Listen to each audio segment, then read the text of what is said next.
Hello, everyone. Thank you for tuning in to Inspire a PhD podcast.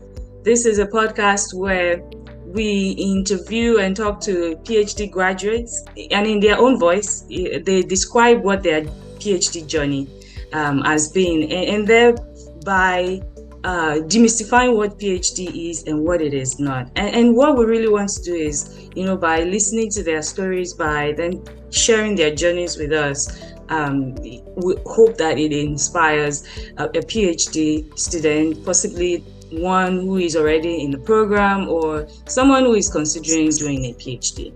And today I have a great honor, I have a great privilege. The way we met was just, I can tell you, there is nothing short of God having a way, of connecting people, and that was just what He did. And I have a great privilege of having Dr. Adetoun Yeaman here today. She's a great person. She has been a very great resource, even for me and for people around me.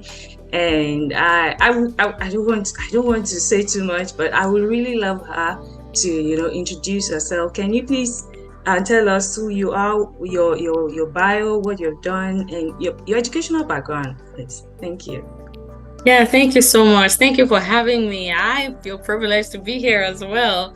Like I've been introduced, my name is Adetoun Yeaman, and I am currently an assistant teaching professor at Northeastern University in Boston. I teach first-year engineering students, and so far it's been about 3 months in, but it's been a great experience so far. I do have a background in engineering education. I have a doctorate in engineering education. I graduated from Virginia Tech with this degree, and I also have a bachelor's in biomedical engineering and a master's in mechanical engineering. Both are from Virginia Commonwealth University. Yes, but in terms of outside of academia, I'm a Nigerian. I was born and raised in Nigeria.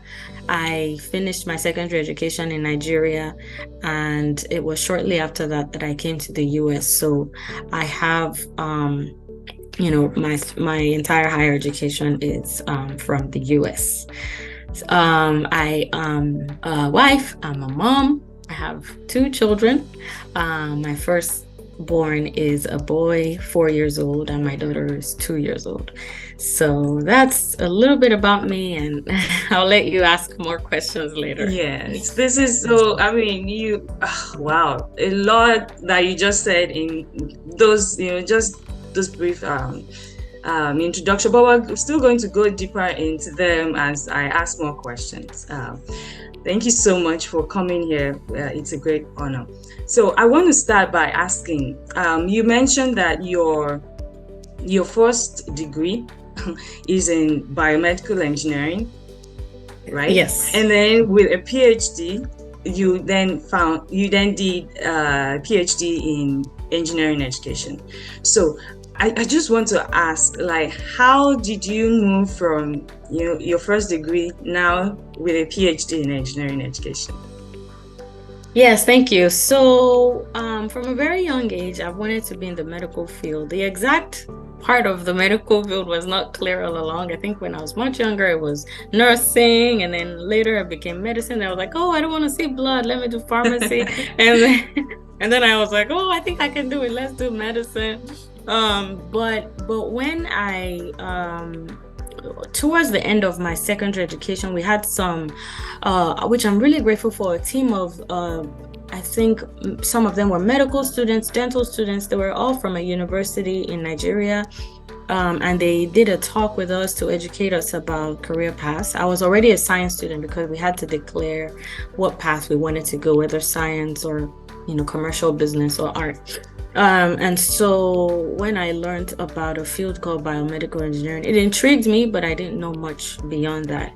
And then upon coming to the US and learning that the path to going to medical school was first having a first degree, And then after your first degree, applying to medical school, and also learning that the first degree could be in anything as long as you have your prerequisites, your medical prerequisites like math, physics, chemistry, biology.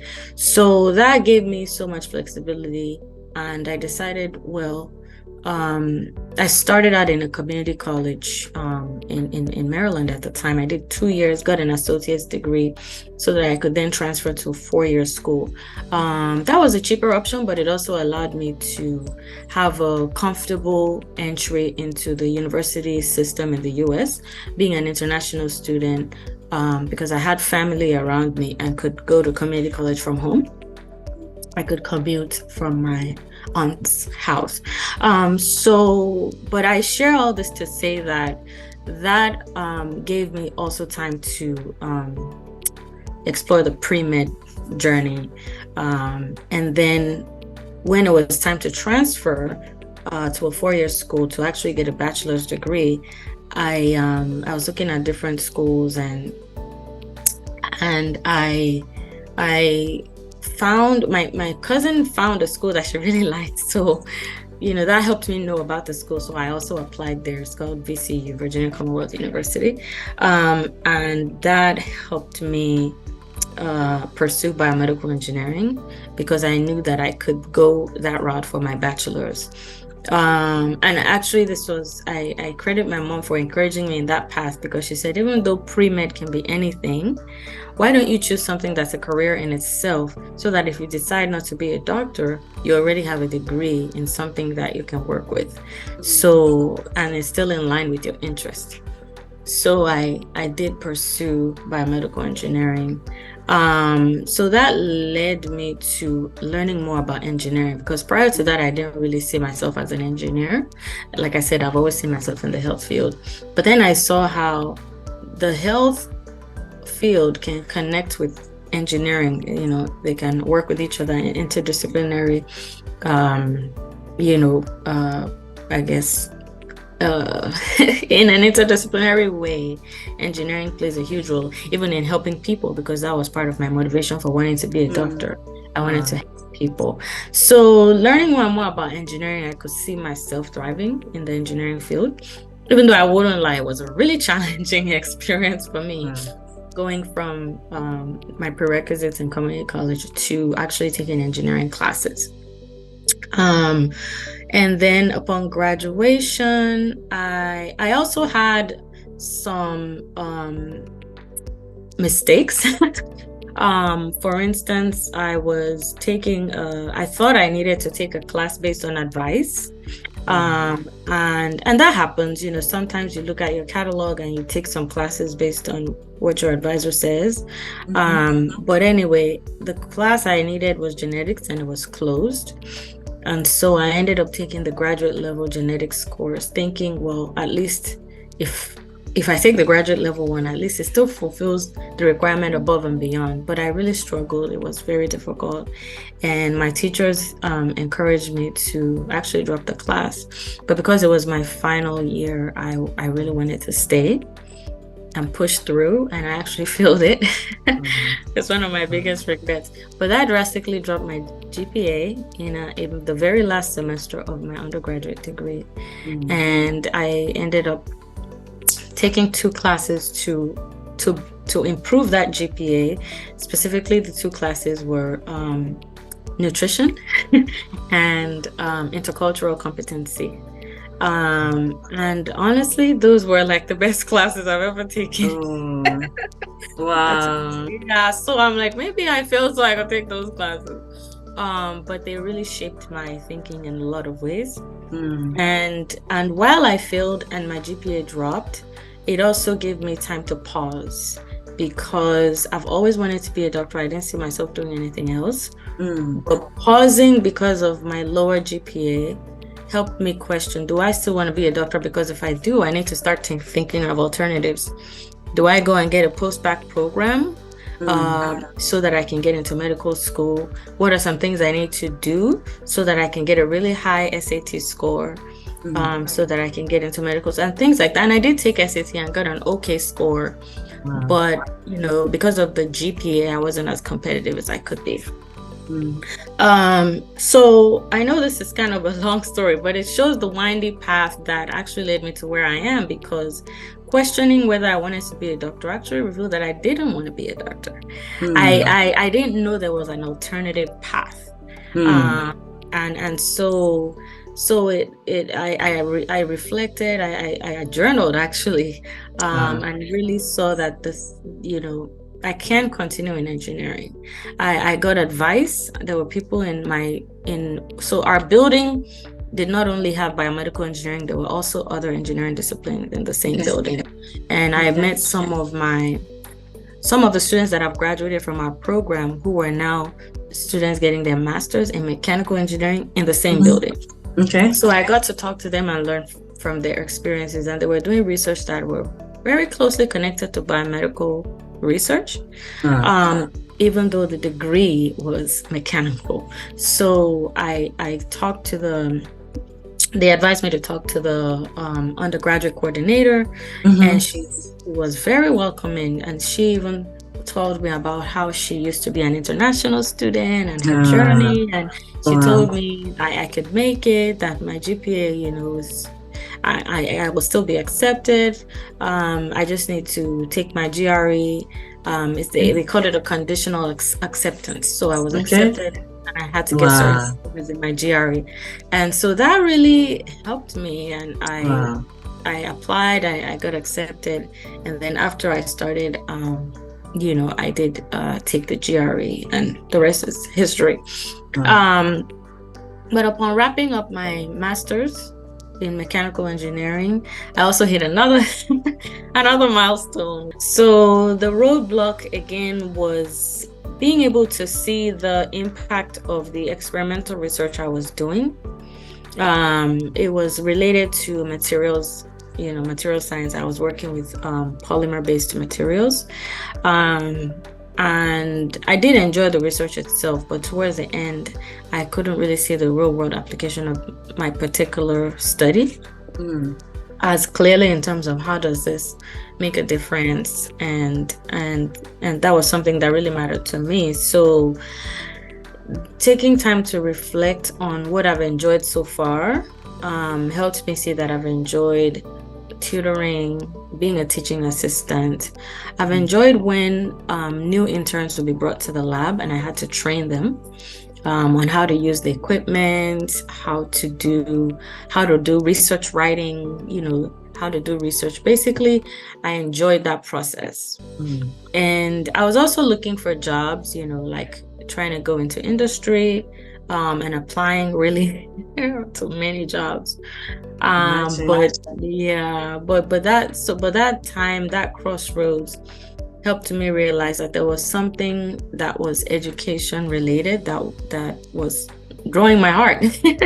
And then I stumbled on an email around the same time where one of the professors that used to be at our institution at VCU at the time, she had become a chair in an engineering education department at another institution, and she was talking about engineering education basically.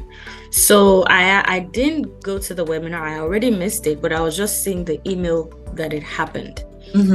And I was amazed. I was like, there's a field called engineering education. So I got curious and I asked more about it. I asked people around, and then I told people about, if they could connect me with the speaker.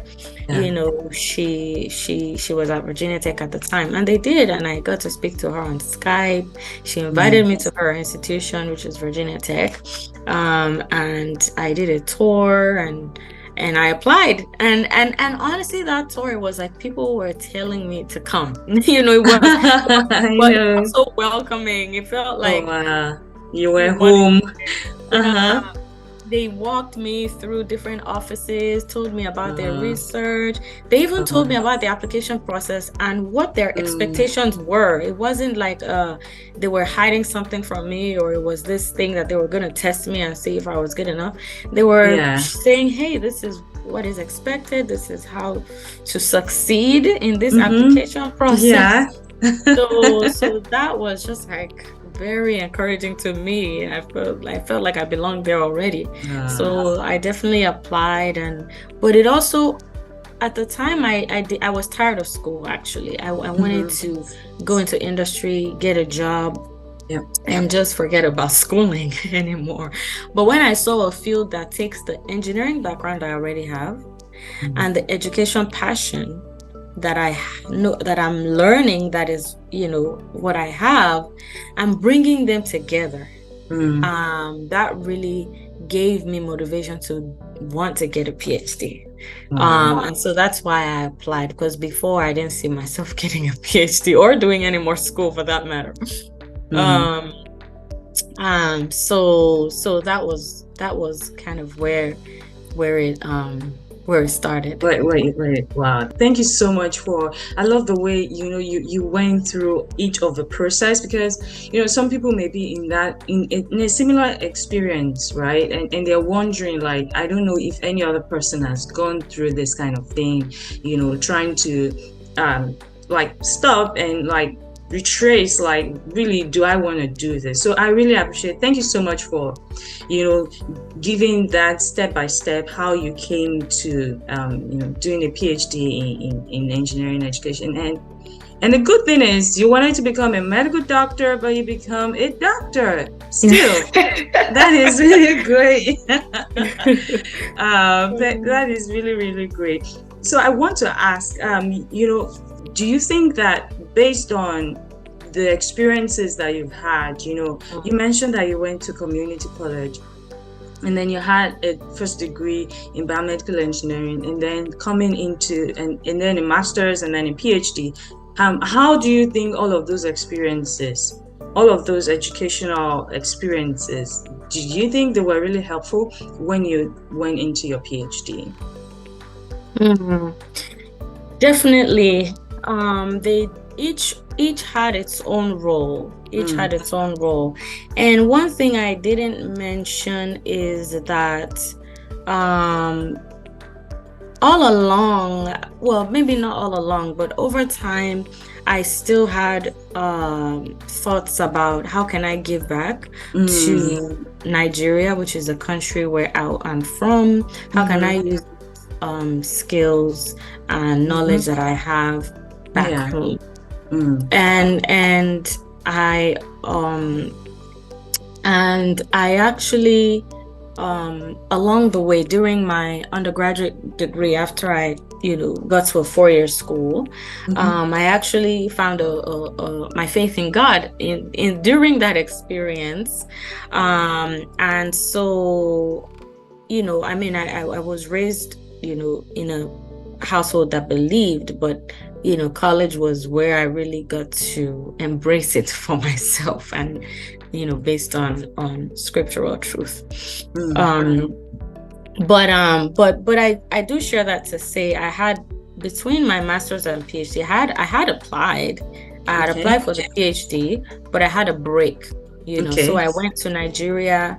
I participated in something called National Youth Service Corps, which is so 1 year of training, and I also, that was also an opportunity for me to engage in something you might call a mission trip, where I connected with the sister church of my church in the US over there, and tried to see if there are any ways I could serve them, and so bringing that service year of mission service, but also the I would say career service, because they did place me in a hospital and a maintenance unit in hopes that I could use some of my engineering background within that unit. So that engineering background I had was helpful. And because I was in Nigeria, and I remember I already had this desire to look for ways I could give back, I used that opportunity to also engage in STEM outreach. And so I had a small program I called the STEAM, and teaching little children about engineering, and some of them were in secondary school. We did some programming, some electric circuits, some science fair, and I had lots of volunteers. Some of them were family, some of them were friends, some of them were I have an uncle that has engineering interns, like students. So they a lot of them friends from church. A lot of them just came to support that program. So I definitely see that the engineering background I had was helpful in all of that. And because I had that desire, I saw that going into a PhD will even give me more skills and more knowledge that will help me improve on that first start at doing some educational outreach in Nigeria. And then on the National Youth Service side, I was exposed to some of the problems, such as medical devices that get, donated or even purchased from abroad, but they're not well maintained. The expertise to maintain them are not readily available, and some of them go to waste. And my supervisor, gave me an idea of doing my project around a fabricated phototherapy equipment, because it's local it's local technicians that will work on it, and so it is more sustainable. Because phototherapy is important in the pediatrics ward, where babies might have jaundice shortly after birth, and phototherapy can help break down the bilirubin that causes the jaundice and help them restore them to health. And so that project was also pivotal, even though I've learned a little bit about wasted equipment in developing countries through an organization called Engineering World Health that I learned about during my master's program at VCU. So going there and seeing it firsthand was also a great experience. To also see another form of need that maybe my skills can support. So combining these all these experiences, I think, built on the engineering background I had, but also gave me ideas for things I might want to learn more about when I do go into a PhD.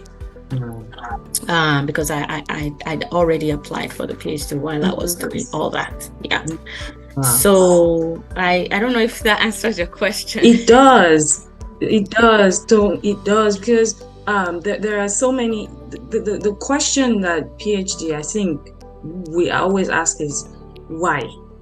Why, right? And if you're not able to answer that why, even based on maybe from your experience or what you see, I think sometimes it's really hard. So that why, and which is what you're giving me now, like explaining how you arrive at that why. I think that is really it answers a lot. Thank you so much for saying that. Thank you so much. So now back to your PhD. So what was your topic? What did you work on during your PhD?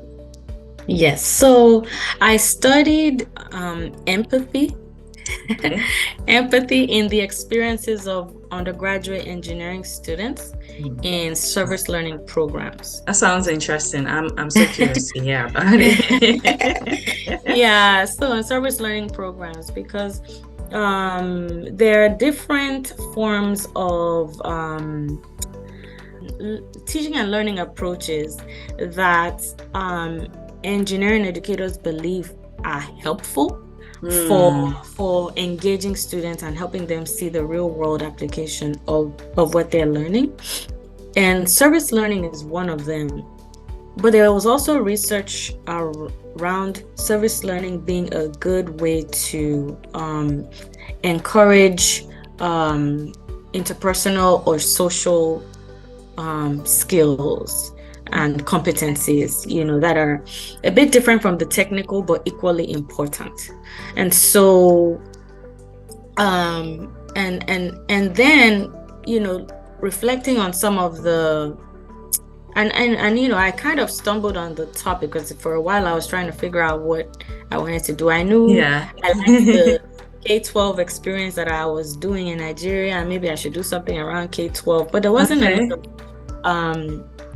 a lot of K-12 research happening in my department, but I still had to look for ways that I could, do things related to it. So I thought of, okay, maybe I should look at mentoring of K-12 students done by undergraduate students.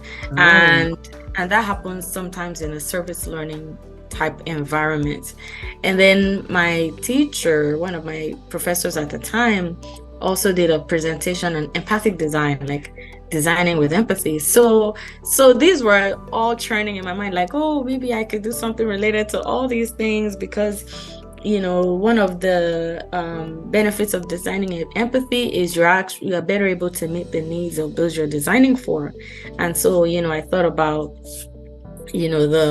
the equipment issue in developing countries and all of that. So I share all that to say there was a process to actually being able to get the exact topic, but eventually, and also with the help of my committee, I was able to nail down focusing on empathy within service learning experiences, because service learning, like I said, research does show already that it can help promote some social skills and competencies. Empathy is one of them. And so and I saw some studies about pre-post tests where students took a survey and things like that, and it's like, oh, the score increased after the experience. But I was curious to know, but why though? Like, what exactly? Especially coming from students' perspective, like what is supporting their empathy development? So that curiosity was what fueled my research. And so I took a qualitative approach to understand how empathy played a role in those service learning experiences, but also what aspects of those service learning experiences were influential in supporting empathy.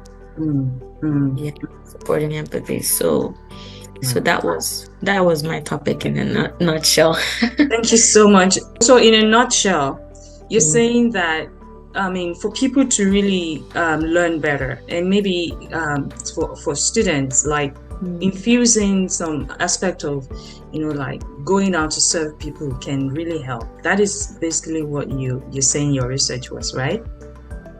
Yes, basically, yes. Well, at least research that I already saw even before pursuing mine. But mine dug further. As to how that happens. Wow.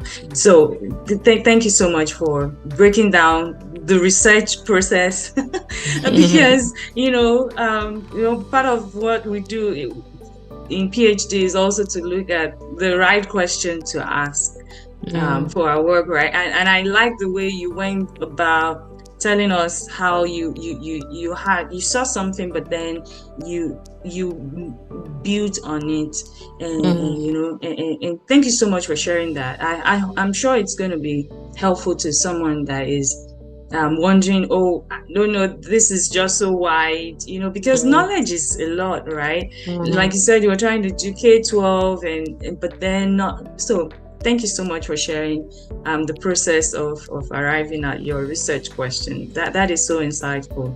Thank you so much. So what about the courses that you took? And I'm still going to talk about, there's this question that maybe some of my listeners are wondering, like, engineering education, is it education? Is it engineering? What is it really? And I'm still going to ask more about that. Or maybe I should ask it now. How do you think engineering education is really helping? In what ways? What is engineering education? Okay. So basically, engineering education is, as the name implies, you can start to deduce that it deals with the teaching and learning of engineering. Yeah. But when you now think about the teaching and learning of engineering, there are different implications of that. Teaching and learning of engineering does not only start in college. There's some foundational knowledge that then helps people be prepared for an engineering degree at the undergraduate level. And so sometimes engineering education looks at what's happening in K-12, like, for instance, STEM education, and how that influences an undergraduate degree. And then engineering education, what students learn during their undergraduate program, also affects what they do after. And so sometimes engineering education focuses on what is happening in grad school, how does people get a graduate degree, what kinds of jobs do people go into after they get an engineering degree, or what do people even do beyond an engineering degree. And so you can see that the field is getting broader and broader, because you're looking at the before of an engineering degree, the after of an engineering degree, but also what is happening in an engineering degree, like how are engineering educators teaching, what are best practices for teaching, and how do you even understand those best practices through research? How do you then apply those research findings how do you bring them back into the classroom to make sure that they're being used and making people better instructors, for instance, and also students better learners, so that they actually get what they need to then go out in the workforce and practice as engineers, or at least use their engineering degrees in some way. That will be my quick summary of what engineering education is about. Thank you. That was packed. It wasn't just quick. It was really packed. Thank you for that. So I want to ask you, at the beginning you talked about your social life. So we're talking about, outside, you talked about academics, for a while now. So I want to ask, like, what happens when you're not in the classroom, or you're studying, and that would be your personal life, your family. And you mentioned that you have 2 kids. You said that you have 2 kids, and you had them during your program, your PhD program, or how was it like, managing family with a PhD, with starting in a new field? How did you juggle all of that together? Thank you. I'll go straight to the point. When I was in Nigeria for the year plus, I was dating at the time. I came back to start the PhD January 16 of 2016. Yeah. But as I was coming back to start the PhD, I also got engaged a few days before. So it was sealed, like it is settled. Yeah, so just a few days before I arrived, and then we got engaged, and then I started the PhD, and then 6 months after, basically after my first semester was when we got married. So the summer break, and so the summer was when we got married. So for my second semester, we were married. So that was the initial part was challenging, because planning a wedding, if you've gone through that before, it's not easy. Trying to follow up with everyone. And starting a new program, and then trying to bring, I'm also in an interracial marriage, and so trying to bring the families together and blend the cultures. There are some things that a Nigerian wedding will do that will involve, and there's some things that American wedding will involve. But how do you meet in the middle and help both sides to understand each other? So that was a lot of fun. That is a project on its own, on like its a own. PhD on its own. Yeah, but then I think of a PhD where the field is actually new, because if you think about it, education is actually social science. But I'm Mhm. coming from a purely technical engineering background where I deal with math and equipment and, Yeah, some yeah. statistical analysis. Uh-huh. But so I had to learn a lot of new words. I joked earlier about pedagogy. I learned about pedagogy, ontology, epistemology, Yeah, qualitative and quantitative research. And I was like, yeah. I read a paper and I have to look up the meaning of almost 50% of what I'm reading. And so that was tough. But Mm, one thing that really helped me, and I'm really grateful for this, one of the very first classes I walked in, the instructor started by talking about herself and why she was in this field. And, she talked about how she was inspired by her father and all of that. So just that, hearing that, after class, I felt comfortable talking to her because of the way she presented herself. And her class was yeah, fun and engaging too. okay. But I also saw her as someone approachable. And I actually told her my situation. I said, I just started this program. I'm planning a wedding. And to be very honest with you, I feel overwhelmed. Oh, And she told me that I can meet with her, and she's not even my advisor or anything. She's just my professor. But she wow. asked me that if I'm open to it, I can meet with her regularly. Okay. And she helped me with organizing my calendar, Wow. telling me things that I needed to work on, and I think we ended up planning bi-weekly meetings. Okay. And so you can imagine that when they Wow. asked us to start suggesting the people we think would be our Of advisors, you course. can imagine that her name was on that list. Of course. She was already She was helping you already and made, she already advising made, you. yeah, made herself Oh, available. But that really helped me navigate things like time management, even using a calendar. I was using a Google Calendar, even though a friend had already showed me Google Calendar a little bit before that. But she was willing to actually look at it and look what was on my schedule. wow. And there were times I couldn't meet with her and all that, but it wasn't, she was basically giving me the autonomy to make this relationship my own. She will help me as much as I'm willing to be helped, basically. Yeah. um and so that was one thing that helped me navigate, so that if I was, at least I knew that somebody knew what I was going through, and somebody with authority, because she's also my professor, and Yes. I have assignments due to her, and she's grading and all of that. Yes. And then when I would, but it wasn't all bad after I got married, because I also got to talk to my husband about how things are going, and we could meet in the middle, if there were times when I had to stay late to work or things like that. And so we helped each other and supported each other, and we would even, when we're having challenges, pray together and things like that, which were all helpful for me, times when things don't go well and I will cry, and he would like one time I actually failed an exam. It's called what was it? I think it was a preliminary exam or something.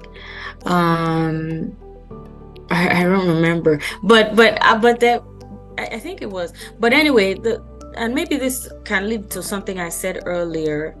One of the exams I failed, the reason was because I was going too broad, and so my committee was telling me that the feedback they gave me, this is like 6 dissertations in one, and you have to pick only. Yeah, you have to pick only one. And so they weren't saying, oh, you don't belong here, you failed. So they were actually trying to reel me in and help me focus. And that's actually part of the role of an advisory committee. Yes. Their job is not just to say, oh, you passed or you failed, but help you focus your research. Yeah. And once you take their feedback and actually do what they said, you pass. Yeah, good. Yeah. So I just wanted to throw that in there. But but I shared that to say, yes, first semester was hard because of the wedding planning, but after we got married, it got better, because we could communicate and really help each other. We didn't have kids for a little while, but towards the end was when I had a son, but it was so helpful and perfect that it was after I was done with coursework, so I don't have to submit assignments, I don't have to do anything. I was pregnant during my data collection. And I was collecting data via interviews. And they were virtual interviews. I was using Zoom. I was one of the first people that started doing research. You already caught on the train before everybody did. Yeah, so there was no COVID or anything at the time, but I learned that it was possible, and IRB approved it, the Institutional Review Board, and so that was helpful for me not to have to travel, and be able to interview my research participants. So I was pregnant, but that worked out well. And then he was also born in the summer, and so that very smart. Well, I don't know that we didn't. Yeah, I mean, we had plans, but I think God also made the dates. Yeah, of course. I was just joking. Yeah, with the summer, so I had my summer break, so that allowed me to at least adjust to being a mom. And then I was blessed with a gentle baby that slept a lot. So I would sometimes take him with me to school. Like, I'll put him in the car and then start driving, and then he falls asleep while I'm driving. And then when I get to where I'm going, he's asleep. So I just sit down and do my work for like 3 hours. That's a blessing. And after that, he'll wake up, and then I can take him home and all of that. So that was really helpful. I think if I was doing coursework, I think that would have been very difficult. And so I really commend the people who are going through their PhD and still taking classes and are pregnant or have a baby. I really commend them. But I would say that it worked for me that I was done with coursework, and didn't have to submit assignments, and then I could pace myself in terms of actually writing up, collecting data, analyzing the data, writing up the research. Wow, that's a beautiful one. Thank you. So the writing process for you, how was it? Because a lot of people are like, writing is really tough, and the dissertation writing. What was it like for you? Knowing that you had your baby already by that time, and so how did you manage the writing process itself too? Yeah, so writing, accountability helps a lot. So I would say it's important to have a timeline. And again, this is where a dissertation committee comes in as well, because they actually ask you, what's your timeline? Basically, when are you going to collect your data? When are you going to analyze it? And when are you going to, what's the timeline for doing your first follow-up, where they follow up with you and say, how did it go and all of that? So when you have that timeline, at least it's tentative, but it's good to at least have something you're working with. Then try to hold yourself to the timeline, but also have other people hold you to the timeline. And one of the ways that helps is maybe scheduling regular meetings with your advisor, which I did. And we'll agree on a deadline that I'll get this part to you by this time. And so you don't have to do everything at once, but you can just say, okay, I'll get my initial analysis summary to you by this time, or I'll get my just my first chapter to you by this time, and so and for me specifically, I think it's the prelim. I'm getting all the exams confused now, but I think it's the prelim. It involves us actually getting our literature review done. And so that's something that you actually build on for the rest of your dissertation. And so you can build on that. You'll have that first chapter ready, and your advisor can review it to help improve it. And then writing as you go. So sometimes you may not meet some of the deadlines that you've set, and you meet with your advisor and you actually don't have those things that you said you were gonna have by then, but then you recalibrate and say, okay, let's push it to this time. So I'll say accountability helps, and then using your resources. So each institution has a library, and there are also specific people, librarians dedicated to specific fields.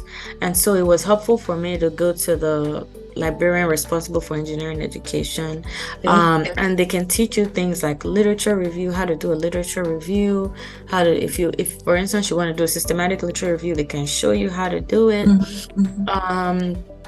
We also had a writing center, and a writing center, depending, I know at our institution you could literally take chunks of writing to the writing center, and they'll have you read it out loud. They'll correct your grammar. They'll give you advice on how to improve it. And so what I did towards the end to help my motivation, and I do encourage this, is to schedule regular writing center meetings. Okay. And if you have a meeting 2 weeks from now, that you have to build on what you have. You have to have written more. So that you're not, just going and wasting time. And so that helped push me a little bit, because I know, okay, I've done this part for this week. Now I'm gonna add this chunk to it, and then when we meet next week, this is the part that we're gonna review.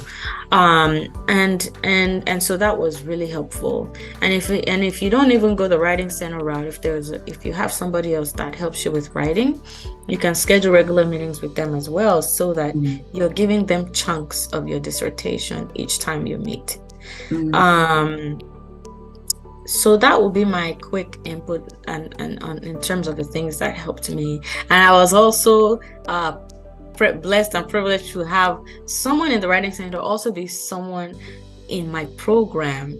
And so the person was very familiar with the terminology and the kinds of things that I was writing about, because they were in the field. Yeah. Wow.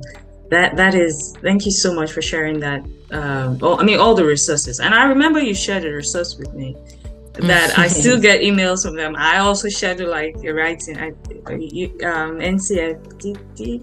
NCFDD, yes. Yes, I get an email every week. I would recommend that to everybody here too. So thank you so much for sharing that, because every Monday I know I'm getting an email from them. I'm reading something about writing or just research generally, and that has also been very helpful. Thank you. You're welcome. So I want to jump back to you mentioned that at some point, at different points, you had times when you had to stop. You wanted to consider what to do next with your life, with what's next. And I just want to ask, because some people may be wondering, maybe there are different times in their lives and they're wondering what are the resources I can use to help me. I know you mentioned journaling, but can you, based on your own experience, what were the resources, what were the kinds of things that really helped you at the point when you were kind of stuck, to come out and be able to see the light? Okay, there's a light at the end of the tunnel. What were the resources that were available for you that you used? Yeah, so I think each phase was a little different. And for the listeners, everyone might have come from different backgrounds. And for me, I shared earlier that I'm a Christian. Well, I didn't say it explicitly, but I am a Christian, and so I do believe that there's a purpose for which I'm created by God, and so I value asking. And I don't think he comes and says, oh, this is exactly what you're gonna do, but sometimes it can be through reflection. I do appreciate reflection. I journal. I talk about how I'm feeling. Sometimes it reminds me of things that I might have said in the past that I want to do. It makes me question my motivation. Like with the doctor thing, I think I realized that it was a prestige thing for me. And I was like, wow, it's not just about the prestige, so I was able to also, like, examine kind of my heart. But I think also talking to people, irrespective of your persuasion or religious background, I think talking to other people, and it also helps to talk to people. For instance, with being a doctor, it's helpful to talk to doctors, learn about what they do. I've had opportunity to shadow, and actually my biomedical program, it was part of our program to visit different hospital units and see how those things work. So that was a resource, and I'm actually grateful for that. I got to see what a surgery looks like, and learn how to read medical documents and things like that. And other, so generally, I would say is a good one. Just asking yourself questions, and why do you want to do something, and what have you enjoyed so far? And if you're having a difficulty, what's making it difficult? And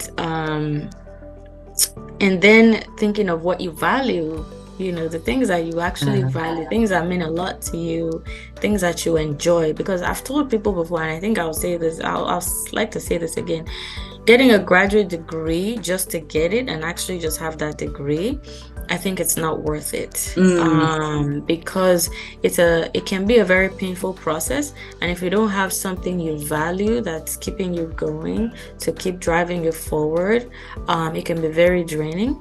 But when you do have those hard times and you feel like I don't belong here, you have those times, you remember why you're doing it, and you feel like, okay, it's worth it, and then you just keep going. And then the question isn't about quitting, the question is about how to move forward. And then you start looking for what will help you get there, like whether it's talking to your advisor or talking to other colleagues who are going through the same thing, or looking for online resources or the library or things like that. But I think at each crossroads, asking questions is important. And even before trying it at all, I think it's important to at least know what you want to go for, like what major interests you, or what kind of research might you pursue, even if you don't know the exact topic yet, but at least the kinds of things that you value and the kinds of things that you see yourself doing. Thank you very much.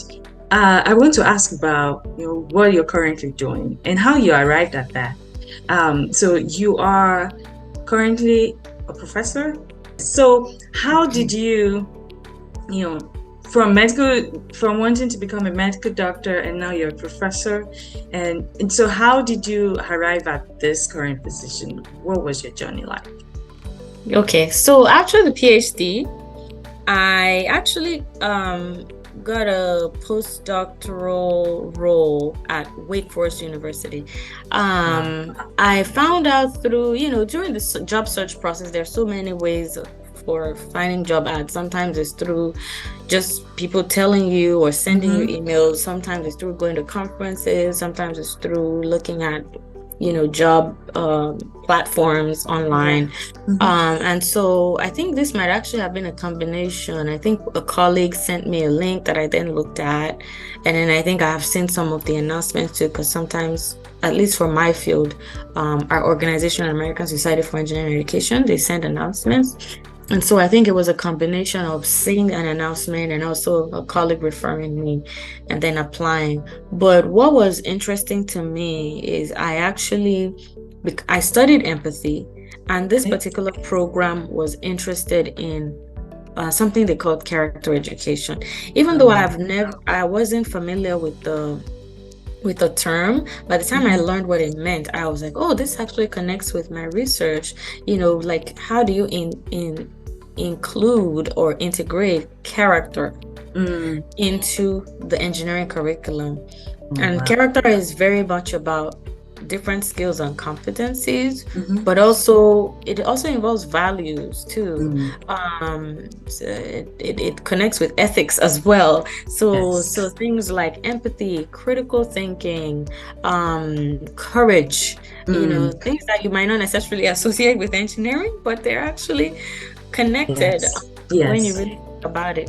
So they wanted someone, they said they wanted someone that's dynamic and has a degree in engineering or related or philosophy or whatever. And I asked my advisor, and she was telling me, again, it's just great to have people that are positive and speak, positive things to you, because she was like, dynamic, yeah, that's you. And then she was telling me and she goes to the next part of the job description and said, okay, that part, yeah, you're gonna say this and that. And she walked me through the Oh. process, and even when it's time for the interview, what to say and things like that. Mhm. So, and again, your advisor doesn't also have to be your mentor and also be your supervisor and be your everything. That might actually be 4 different people. But Yes. sometimes it could also be one and the same person. But Yes. at least it's good to have someone that can help with the job search process, and also know your strengths, so that they actually can tell you that you're capable of doing that. You might need to work on this. You might need to build on that. Yeah. So I had my advisor was helpful with that. So doing that postdoctoral role, even though I know that teaching and educating was a huge part of what I wanted to be able to do, but I was actually excited about the job because it was going to fill a gap that I felt like I had and actually desired to improve in. And what was that gap? During my PhD program, we learned a lot about course design. Yes. And we learned a lot about like curriculum assessment and different aspects of engineering education. But I felt like I didn't learn enough about program level development. Like, how do you take a whole program and the curriculum of that entire program and see how it fits together and work on it? Yes. I'm seeing a program that is relatively new, that they're trying to build their curriculum, and they're asking someone to come and help them integrate character education. And so I was like, okay, I have a lot to learn, and I do have some experience to contribute to, because I've done some work, which is one aspect of a person's character. And so I learned a lot from that. But I also had in my back pocket that I do want to have some teaching experience, and the job description said I'll be involved with a little bit of teaching. So as time went on, I was reminding them that, hey, I'm still interested in teaching. Yeah, right. Teaching. I would say it again and again. So finally, in my very last year, it was a 3-year postdoc. It was supposed to be 2-year, but they renewed me for a part-time role in my 3rd year, which I'm greatly really grateful for. My supervisor was but they also let me actually teach in that last year. So I was part-time assistant teaching professor, and I continued part-time on my postdoctoral project. And so the part-time assistant teaching professor, the first semester I co-taught with someone, and I consider this professor a veteran, very good with teaching, very excited in the classroom. So it was great to learn from her. And then the second semester, I was actually teaching my own course that they let me design from scratch. And so that was also a good experience. So I felt like that prepared me for a teaching focused job, because my current job is actually primarily teaching. You can do research if you want to, but it's a teaching focused, non-tenure track job. And so I was happy, and I found this job through a conference. Actually, one of the conference attendees talked about his program, and he also informed me that they were hiring, and he talked about his job, and basically letting me know more about the program. So I did apply, even though I was indifferent, but I was like, Yeah. yeah, let's apply. And so I did Yes. apply, and so that's how I ended up in the job. But I think that very last year of my postdoc helped prepare me, because at Mm. least I've gotten back in the classroom. I did teach as a grad student for Okay. 1 year, and I was a TA a few times, but Mhm. but especially being able to design a course, that was a very important skill that helped me now that Wow. I'm full-time teaching. Yeah. Um, yeah, so Wow, such an exciting life you're living, Tom. yes, thank you. I mean, you get to do what you really love doing. I don't think there's anything that is more special or more beautiful than that. Really doing what you really feel fulfilled, doing. So I'm really excited for you. I'm so happy that we get to have this interview. This has really been very inspiring even for me. I'm sure our listeners and our viewers would say the same. So, on this note, before we finish, I just want to ask, for someone that is just considering start going, maybe thinking of going into a PhD, or what would be your advice for such a person? So going into a PhD, I think, and I don't think this is field dependent. Whatever field you want to go into, even if it's biology or sociology, I think learning about the program before you even apply. So, for instance, you maybe are interested in getting a PhD in well, if it's engineering education, I can use mine as an example. Yeah. You can start by just even Googling what schools have PhD in engineering education and see what comes up online. And then if you already have a research topic in mind, that even makes it easier. Not necessarily the specific topic, but the area, the general area. Like for instance, some people like maybe I can use mechanical as an example. PhD in mechanical engineering, they know that they're interested in smart materials, for instance. You can Google smart materials and you might see some names that pop up. Those are professors that you might want to reach out to and say, hey, are you taking new students? And I think that's a great way to even know your prospects for who might take you, and then you can apply to the school, or in some cases, rather than knowing specific professors, you might just know the program, that okay, this program has a degree that I want, and so you can reach out to the admissions representatives to even just know if you can visit, or if there's someone that you think you can talk to, or really starting from there.